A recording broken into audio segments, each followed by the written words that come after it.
style a lot of Bollywood stars like Priyanka Chopra, Amitabh Bachchan, and many more, just to name it. How has your perspective on fashion shifted after styling all these Bollywood icons? Just as I respected their craft and their art, they respected my work and respected me for what I did. So it was an equal relationship between all the actors and the stylists, because unlike very many stylists, I never used to take hundreds of garments and show them what to wear. I told them what to wear and I made them wear what I want to wear. It was not left up to the actor to decide what to wear.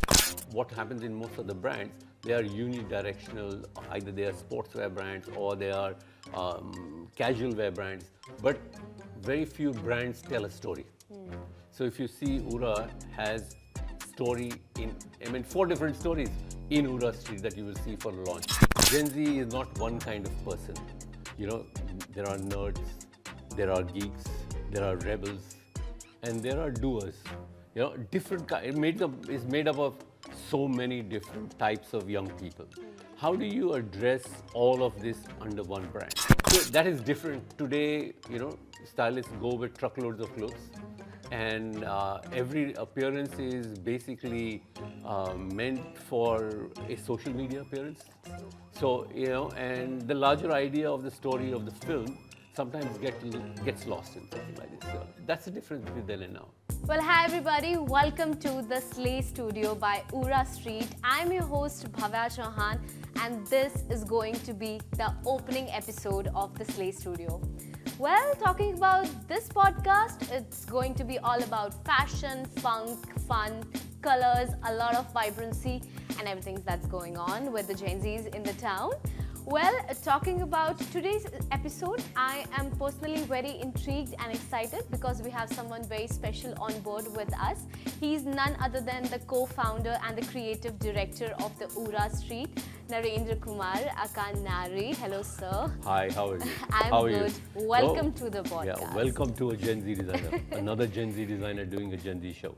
For sure. I am personally very intrigued by the name itself, Ura Street. Can you take us to the journey back where, the route was set for the Ura Street?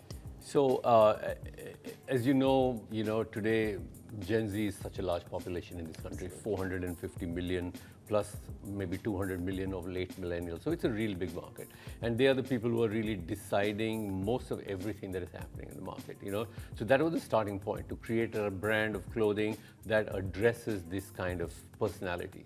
So number one, that was the idea. Number two, we know that, it needed a seed, it needed an idea to start with.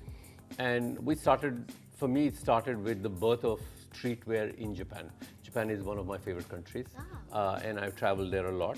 And I have many friends. And to me, that really was a kind of cool culture. There was hip hop in America, but this was streetwear in Japan, which not very many people knew about.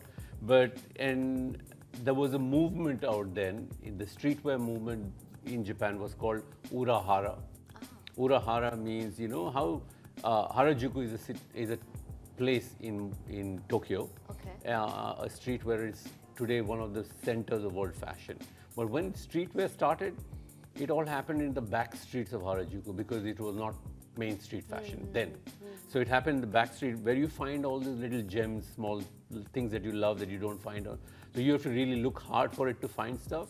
That was Ura. That's what it means. The back streets of Harajuku was where it started. So this way, we wanted to bring together that idea of finding gems, of beautiful pieces in a very special place. And that is why Ura, that's why Ura Street. I mean, this is a street where you find many gems or special stuff that you love that you can't find elsewhere. That's why Ura Street. So basically, back streets of Harajuku. Oh, that's very well portrayed. And what inspired you to relate it, to connect it to Gen Z? What inner powers or what characteristics were, very much relatable from Gen Zs to the brand that is also called the home of streetwear, Ura Street? So the idea is, when you call it home of streetwear, the idea is, Gen Z is not one kind of person. There are nerds, there are geeks, there are rebels, and there are doers. different is made up of so many different types of young people. How do you address all of this under one brand? The idea is to bring all of these, and especially to a generation that knows everything about everything, that has access to everything, probably knows more about things than people now know at that kind of time. But we wanted to create something that would address this new generation, that is self-sufficient, knowledgeable.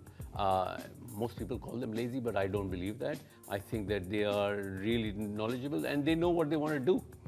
And so a brand for people who know what they want to buy, what they want to shop, is the brand that we wanted to create. That's why it's a huge community. My interest has always been there from the time people started talking about Gen Z. And I always knew that, streetwear was going to be Main Street in India very soon. So that's how it came about. Well, the way I see it, Gen Zs are the pillars of our next decade, next generations to come, and so is the Ura Street for us. You have styled a lot of Bollywood stars like Priyanka Chopra, Amitabh Bachchan, and many more, just to name it. How has your perspective on fashion shifted after styling all these Bollywood icons? Individually they are great, nice people, all of them, and everybody has a perspective and a style. And what was really good was, just as I respected their craft and their art, they respected my work and respected me for what I did. So it was an equal relationship between all the actors and the stylists, because unlike very many stylists, I never used to take hundreds of garments and show them what to wear. I told them what to wear, and I made them wear what I wanted to wear. It was not left up to the actor to decide what to wear, right? So that is different. Today, stylists go with truckloads of clothes, and every appearance is basically meant for a social media appearance. Absolutely. So, and the larger idea of the story of the film sometimes gets lost in something like this. So that's the difference between then and now. But most important, earning their respect and giving them respect for what they do was what we want to do. We say always the artist surpasses the art, and I think you have inculcated it very well in your journey up till now. And you have also worked with the global icons like Jeff Bezos. How was that experience like? I was part of the launch team for Amazon Fashion in India, maybe 13 years ago. And as part of it, I was, and Jeff Bezos was coming down to India to sign some checks and investments into India at that time. And they said I had to make something for him, an outfit. I asked them, okay, send me a photograph. And he came down to India, he wore the outfit, and he said, to me, he said, how did you make this perfect fit? My team must have given you the measurements for all of this. And I said, no, I just did it on the basis of photograph. And for me, that is the craft. Tailoring, when you can look at someone and tell their size. Yeah. So as a craft, and that is how I started working with them. And then I had the good fortune of being invited by him to his house in Malibu also. So that was fun. We're designing for one of the world's biggest icons. For sure, I'm sure a lot of fun comes with stylings like that. If you'll have to give some advices or tips to the new stylists coming on board, any two advices for them? I think the new stylists, my main tip to them would be, when you style someone, think of a story. Think of what kind of story you are telling them. What kind of story every picture should be a story. It is not just about putting a t-shirt and a pair of jeans, but really about what is the story that you're going to get out of that image. And when you tell a story, then you realize every time you style someone, there is something new, and it doesn't become boring. That's true. I think it should be more of a fun and overall process where backstory. Storytelling is important. Very important. Today you see this, everybody wants to connect to a story. Yeah, and this is the story, and stories are historically or evolutionary wise connected all of us. We listen to stories when we grew up, when we were in school, when we are in college, when we are in today, when we see movies, We see it because of a story, right? So a picture should tell a story. And stories are such an integral part of our life that in social media, even we have a attention span of 3 seconds. Yes. But we still need a story in these 3 Exactly. seconds. So that photograph should tell the story. Absolutely. So a stylist should be thinking about that. Yeah. You know, that what story are you telling? Absolutely. Well, given your experience as a board member of Lakme Fashion Week, you know, how important are these platforms like for emerging designers or given the fashion of the future of the fashion? I became I became a designer known because of Lakme Fashion Week, right? So Lakme Fashion Week has played I was part of the initial team that created the whole idea of Fashion Week in India also. Right? We are talking to the history, guys. So I was part of the team when I was the editor of Elle magazine. You know the magazine Elle. I was also India's first fashion editor, and at that time we had conceived the idea of Fashion Week out there. When Lakme took it up, and Lakme has done as part of the board, I think one of the most successful stories of the Lakme Fashion Week has been the Gen Next designers. You know, showcasing new designers like Nachiket Barve, Rahul Mishra. These are all big names, all who have come out of this. And every season there are some really good new talents that you can see out there. So Fashion Week has made quite a big difference in the industry for getting visibility to young designers and giving a platform for known designers. Since you have mentioned that, you know, you have actually witnessed the whole evolution of fashion in India, especially when we started taking fashion very seriously. But he's a Gen Z, guys, Yeah. and he is representing us right here, right now, in this blue couch, in this vibrant couch with us. So I wanted to ask, how is different fashion from then to now? So fashion then to now is it's a nice question, really, because you know when we started out, if you see what happened in Lakme Fashion Week, a lot of the fashion was lots of ethnic brands who were showing clothes, you know, at that point because it was about wedding. But slowly we decided that, you know, designers decided that we need to be compared to global designers, global designers kind of stuff. And so a lot of the shows that happened in Lakme Fashion Week then transformed onto Western wear. So there was an 80-20 Western when there was an 80-20 Indian tilt in the beginning. So that has evolved, but today, I think what is happening now is more and more Indian designers are confident of their own style, creating their own stories, telling their own clothes, and don't need validation from the West any longer. You know? So there's a statement that designers today are showcasing clothes that have their own roots, their own strengths, and what they like to do, not to please someone else. So that is a nice story to look at, a nice way for design to evolve, where really you're doing it for what you love, for the people that you love. Absolutely. The way I also personally see it, it's more like inside out Yeah. rather than outside in. Absolutely. So whatever who we are, what we represent personally as a person should be reflected in our stylings. Exactly. And how do you see Ura Street coming up? Like the biggest question, as usual.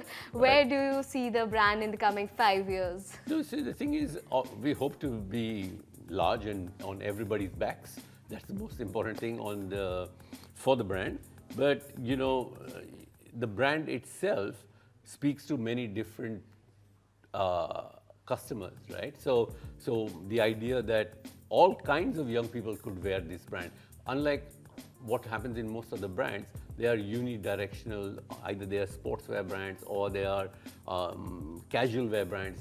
But very few brands tell a story. So if you see, Ura has story 4 different stories in Ura Street that you will see for the launch. Hopefully there will be more brands coming up.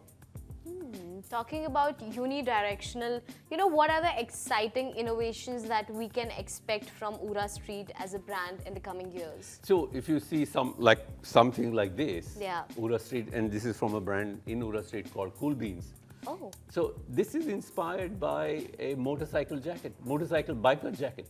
It's super cool. It is inspired by biking jackets, but it has, you know, stories that are different. So you match ideas from different places, you bring it in to Ura Street, and you create your own story with it. It doesn't have to be repetitive, and it doesn't have to be the same. Yeah. You know, particularly in India, people are not that aware of what backstreet fashion is. Yeah. So how do we plan to, take this as a massive exploration for all? I'm sure Gen Zs are already aware of it, but the millennials, like few of us and all of it, how do you plan to? So everybody wants to look younger than they are. Everybody wants to look current. Everybody wants to fit in to the world space today. And what is really driving fashion, and if you see for a lot of the brands also globally, is streetwear. Yeah. So that is become main street now. If you see, every influencer, stylist, all of them are looking to fit into this streetwear scenario. All of them want to look like that. All want to look cool,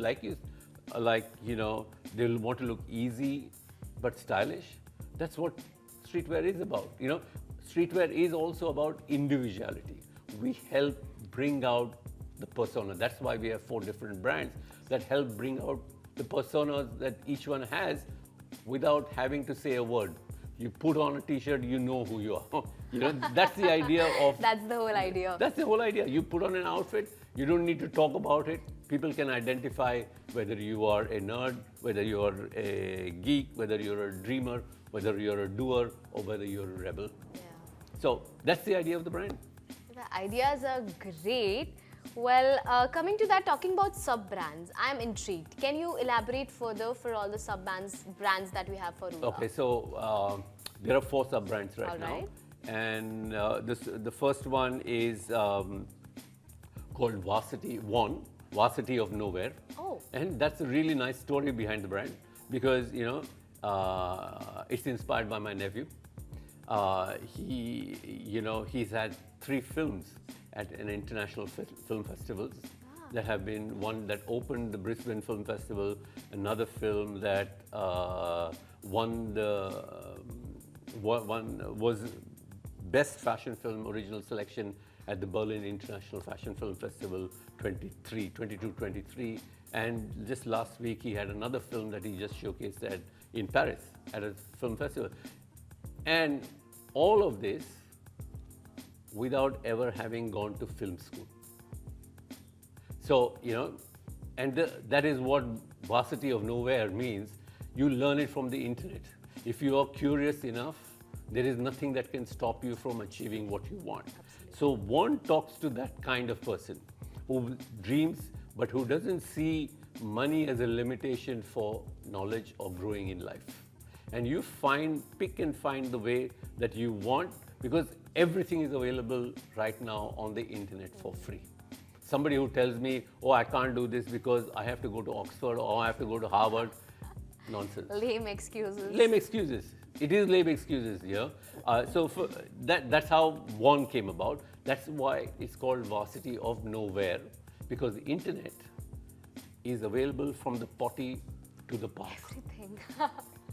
You can be on a potty and learn, you can be in the park and learn. For sure. So that is what the internet is. It's the Varsity of Nowhere, because it's nowhere and everywhere kind of stuff. So that's the first brand, Varsity of Nowhere.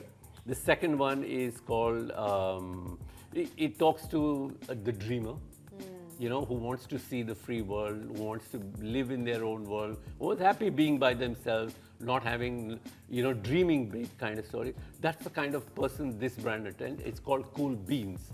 But it was inspired by the place where street fashion started in America on the West Coast, on the beach, skater style. Okay. So it's inspired by skater style. So Cool Beans is a skater style, skater-inspired brand. All right. Right? So that is, just imagine someone on a skateboard in the middle of a road going nowhere. I think those are the most coolest because they don't care what's happening to the right, left, center, apart from the traffic and stuff. Absolutely. But they just go to their flow. That goes through. That's the kind of person that you are, who's comfortable being themselves. Yeah. That is the kind of person, and wants to explore the world. Right? So that is Cool Beans, number 2. Number 3 is, manga and anime have become so big in India. But, and everybody is doing a t-shirt. Everybody's talking about but it. What I want to do and what I like about it is looking at the dark side of Japan. You know, the stuff that you don't really see on manga kind of stuff. So we are exploring the dark side of Japan, and that brand is called Uncover. It's uncovering the dark side of Japan. That is Uncovered. And the fourth one, which is really my favorite, and one of my favorite, I mean, all of my favorites, but the fourth one is really about, it's called Humanade. Oh, Humanade. Humanade, like lemonade, but Humanade for the soul. So it's made out of recycled products. I mean, denim and patchwork and all of that, cut pieces. So it's recycled and it's sustainable value to that product. So that's Humanade. So 4 brands, Vaughan, City of Nowhere, Cool Beans, Uncover, and Humanade. 4 cool brands. I think I will also go with the favorite Which is one. your favorite? I know you cannot choose your babies, you cannot choose your favorite foods. Right. But I'll also choose Humanate because there's a quote that says there's enough for man's need but not for man's greed. Yeah. And I think this goes with the idea of sustainability and everything that the Gen Z people actually value to the core. Yeah, so that's the idea. So like you can see now, Yeah. all kinds of people are involved in this brand. There's something for everybody in the brand. Something for everybody in the brand, right? So, and every one of it addresses a personal, emotional story of themselves. So that's what the thought behind the brand. So there's a lot of thought behind the brand, and the storytelling of this brand is really very important of all these 4 brands. Before wrapping it up, if you have to describe Ura Street in like 3 or 4 words, what would those words be? Ura Street, the home of streetwear. Perfect. I think it was a fun show, fun absolutely. episode. We are looking forward to the Slay Studio. What do you have to say about our podcast, sir? How is it gonna be different from the other ones? So I think this is a really great idea to do this podcast, and the team has done a brilliant job coming up with the concept, putting this stuff together. It is different from everything else in the sense that, it's not just about showing off clothes, but it's also about expressing yourself. So, there are people who might want to talk about themselves. What is their street style? What is their music? What is important for them in their careers? The idea is to connect with young people through the podcast and get their opinions, get them to express and be part of the brand. And talking about you making your art and styling people, I'm sure you have, done different accolades. You have different accolades in your resume up till now, be it a fashion photographer, editorial, different magazines, styling people, styling celebrities, and styling cricketers, Bollywood actors. Basically, styling different genres of people, different genres from different professions. So what is your personal favorite, and how do you decide that what should be your statement from the different aspects? Okay, number 1, I know it's a lot, and I'm really happy that I've managed to do, and I'm lucky to have done everything in the fashion business. Even, being India's only designer to be Esquire's 50 best men's designers in the world, which is really something that I'm proud of. But the best thing that I have done in the whole business is teaching. I love teaching. I love meeting young people. I love talking to them. And I teach like a friend, not like a teacher. I think we all need a teacher like that. Yeah, that's to me, that was probably the best time I've had doing. Of course, I love making clothes. I love everything that I do. There's nothing that I don't love, whether it's photography, filmmaking, everything I love, storytelling. But the most rewarding one is teaching. How sweet. So guys, take a note. This man over here, Narendra Kumar Nari, can be your fashion guru for life. So don't forget to follow, subscribe, and please take notes.